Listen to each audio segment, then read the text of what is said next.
અરે મહાદેવ મારા મોજીલા મિત્રો, તો અત્યારે હાલ આપણે બિહારની અંદર છીએ અને મુસરી દરારી પહેલાં એક પેટ્રોલ પંપ આવે છે, ત્યાં રોકાઈ ગયા છે.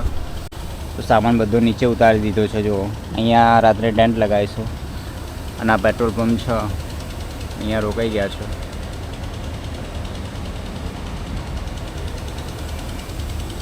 અહીંયા બધી સુવિધા છે, નાવા બાવાની બધી. તો એનો સ્ટાફ પણ સારો છે, કારણ કે બાકી બધા પેટ્રોલ પંપે તમારે રિક્વેસ્ટ કરવી પડે છે કે ભાઈ રોકાઈએ, તાણાઈ રહે તમને રોકાવા દે છે. એ પણ પાછા એમ કે 9 પછી નાખજો, 10 વાગ્યા પછી નાખજો, આ બધું કહે છે. અને અહીંયા તો બસ ખાલી એમને સાયકલ જોઈ જ છે અને એમને કહી દીધું કે ગમે ત્યાં નાખી દો, તમારે જ્યાં સૂવું હોય ત્યાં સૂઈ ગયો. તો આપણે ટેન્ટ લગાવી દીધો છે, બધો સામાન પણ અંદર લાઈન મૂકી દીધો છે. જો બધો સામાન અહીંયા બહાર છે પેટ્રોલ પંપ.